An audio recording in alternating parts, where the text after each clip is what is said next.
भाई, चल इस बार गर्मियों की छुट्टी में तेरे मामा के गांव जाते हैं घूमने।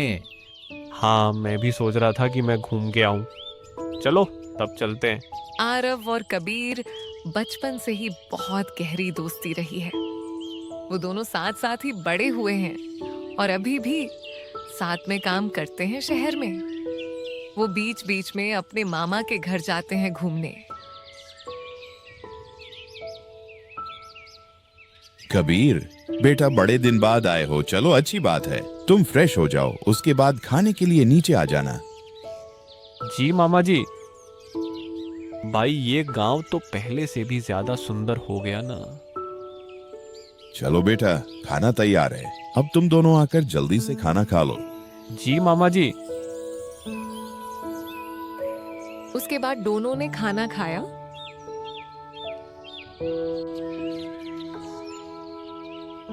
उसके बाद वो दोनों आपस में बातें करने लगे।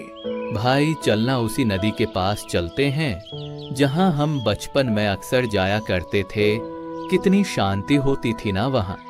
अच्छा, उसी नदी में ना जहाँ पर हम खेलते थे बचपन में। चल चलते आज। उसके बाद वो दोनों नदी के लिए निकल पड़े।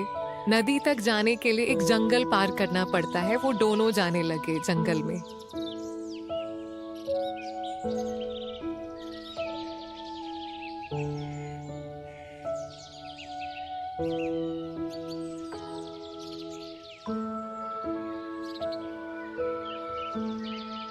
कुछ देर बाद वह दोनों नदी के पास पहुंच गए। वहां का नजारा बहुत ही खूबसूरत था।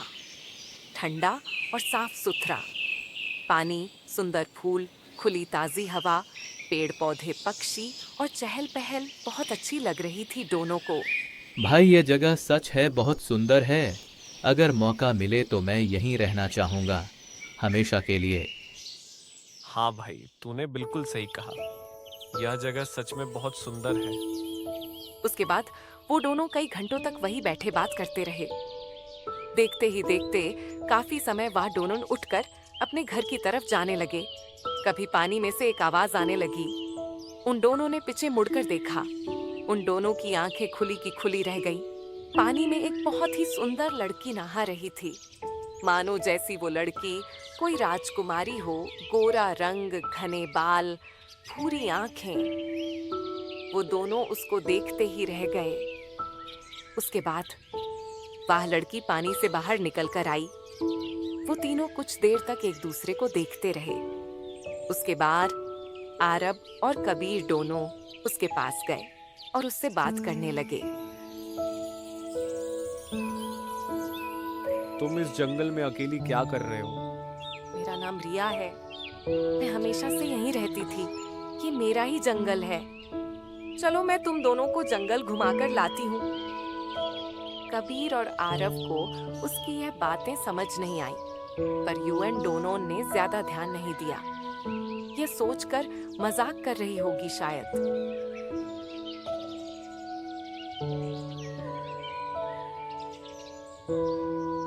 ये देखो, इस जगह ही रहती हूँ मैं। ये जगह कैसी है? ये जगह तो बहुत खूबसूरत है। सच में ये जगह तो बहुत सुंदर और शांत है। देखते देखते ही बातों में काफी समय बीत गया। अंधेरा हो गया। फिर कबीर ने कहा, मिला, अब हमको निकलना चाहिए। काफी समय हो गया है, अंधेरा भी हो गया। अब हम चलते, पर हमको फिर से तुमसे मिलना होगा। तो क्या तुम यही जंगल में मिलोगी? हाँ, मैं जंगल में ही मिलूंगी। पर शाम के वक्त तुम लोगों को मुझसे मिलाना है तो जंगल में आ जाना। मैं तुम्हें यहीं मिलूंगी।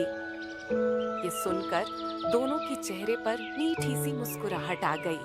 कबीर और आरब के जाने के बाद रिया के चेहरे पर एक अजीब सी मुस्कुराहट आ गई।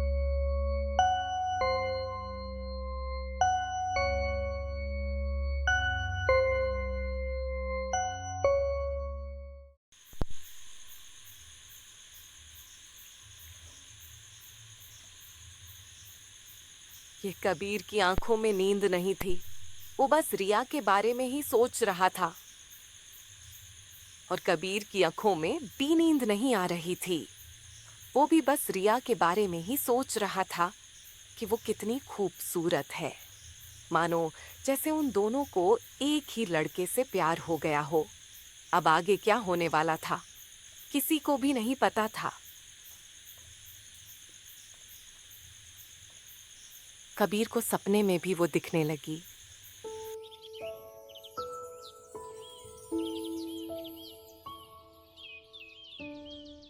रिया, तुम कितनी खूबसूरत हो।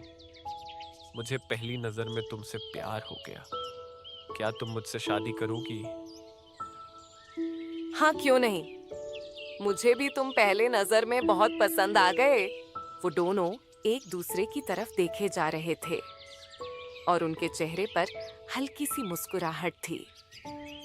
हम दोनों के हाथ आपस में टकरार रहे। तब पर कबीर को बिल्कुल अंदाजा नहीं था कि आगे उनके साथ क्या होने वाला था। या आरिफ को भी एक ही सपना आया। रिया, तुम कितनी खूबसूरत हो। मुझे पहली नजर में तुमसे प्यार हो गया। क्या तुम मुझसे शादी करोगी?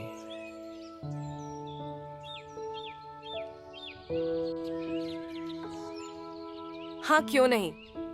मुझे भी तुम पहले नजर में बहुत पसंद आ गए। किनारे चलोगे? ऊपर से हमारी नए दोस्त से भी तो मिलना है। कौन सी नई दोस्त? रिया और कौन? भूल गया क्या? अरे नहीं, उसको कैसे भूल सकता हूँ। कितनी खूबसूरत है ना वो। हाँ, सही कहा, बहुत खूबसूरत है। वो दोनों ये सब बातें कर रहे थे तभी। बच्चों, कहीं भी जाओ पर उस जंगल में मत जाना। उस जंगल में चलावा रहती है, तो कुछ भी हो उस नदी किनारे मत जाना। पर कबीर और आरव ने मामा जी की बात पर ध्यान नहीं दिया। दोनों ने कपड़े बदले और नदी की तरफ निकल पड़े।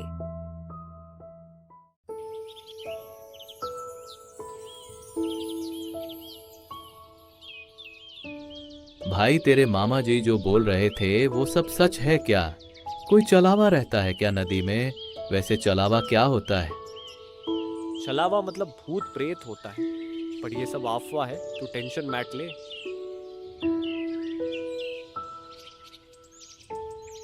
वो दोनों बेफिक्र होकर नदी की तरफ निकले गए, पर दोनों को कोई अंदाजा नहीं था आगे उनके साथ क्या होने वाला था।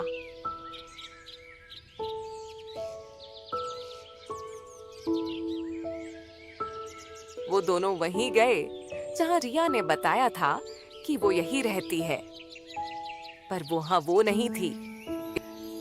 भाई, रिया तो यहाँ नहीं है। उसने तो बोला था वो यही रहती है। हाँ, वो तो यहाँ नहीं है। चल वहाँ जाते हैं जहाँ वो हमें पहली बार दिखी थी। पर वहां वो नहीं थी, इसलिए वो नदी के पास जाने लगे जहां वो मिली थी। भाई, वो तो यहाँ भी नहीं है। हाँ, चल कहीं और ढूंढते हैं। वो दोनों जाने लगे। तभी पीछे से एक आवाज आई। दोनों ने पीछे मुड़ के देखा। पीछे रिया खड़ी थी। उसने एक नई ड्रेस पहनी थी जिसमें वो और भी ज्यादा खूबसूरत लग रही थी। तुम दोनों आ गए। मुझे तो उम्मीद ही नहीं थी कि तुम दोनों आओगे। हम दोनों क्यों नहीं आते पता है? हमने तुमको कहा नहीं ढूंढा। हाँ, मुझे तो लगा आज हम नहीं मिल पाएंगे। उसके बाद वो तीनों फिर से एक साथ समय बिताने लगे।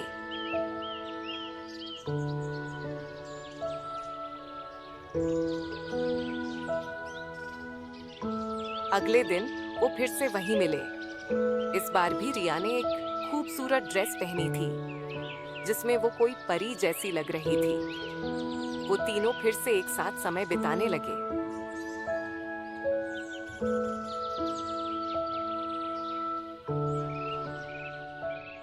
आधी रात हो रही थी। कबीर की आंखों में नींद नहीं थी। उसको एक अजीब सी बेचैनी ही रही थी।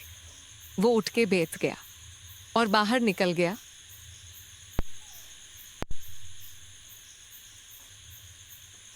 तभी आरव की आंख भी खुल गई। उसने देखा रात को कबीर बाहर जा रहा है। वो भी कबीर का पीछा करने लगा।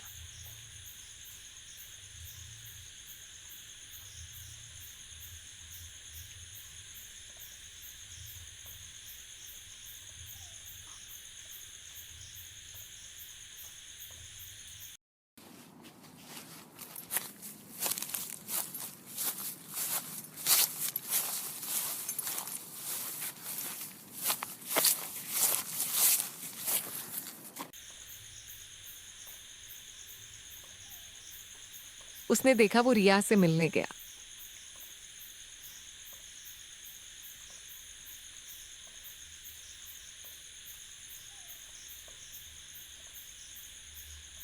रिया कबीर आपस में बात कर रहे थे। आरव पीछे से सब देख रहे था। तुम आ गए, मैं तुम्हारा ही इंतजार कर रही थी।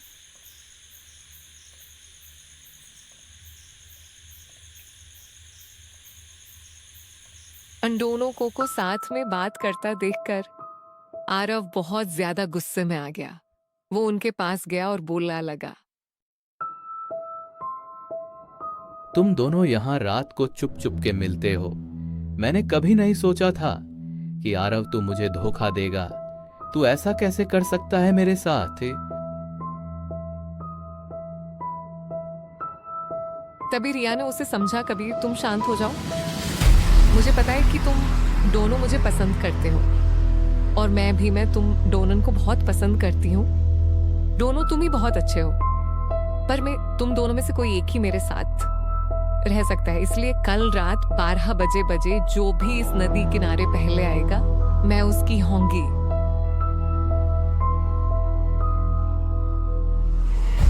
ये सुनकर वो दोनों अपने घर चले गए।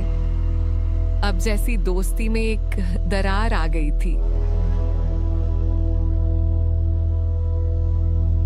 अगली रात को कबीर ठीक 12 बजे अकेले निकल पड़ता है रिया से मिलने के लिए।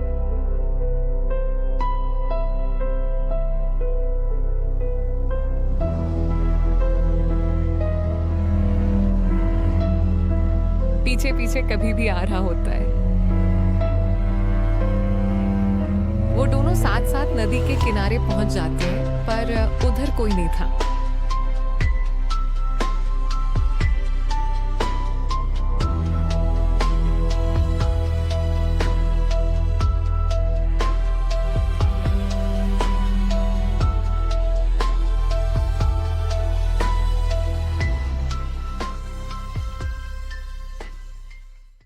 दोनों को रिया कहीं नहीं मिली, इसलिए वो दूसरी जगह जाने लगे।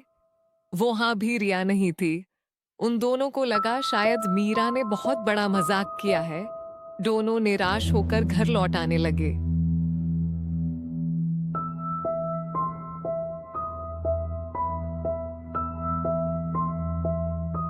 तभी अचानक से एक कौवा पेड़ में दिखा और पीछे से रिया पानी में से बाहर निकल रही थी। दोनों ने पीछे मुड़कर देखा और पीछे का नजारा देखकर दोनों बहुत डर गए। आखिरकार तुम दोनों ये यहाँ आ गए। अब तुम दोनों कहीं नहीं जा सकते यहाँ से। तुम दोनों में से कोई एक ही जिंदा वापस जा सकता है। यह सुनकर दोनों के चेहरे के हाव भाव बदल गए। दोनों में बस अब नफरत बची थी, दोस्ती खत्म हो गई थी। दोनों ने मारपीट शुरू कर दी और हाथ पाई में दोनों पानी में गिर गए। रिया के चेहरे पर मुस्कुराहट आ गई और चारों ने सन्नाटा फेल हो गया।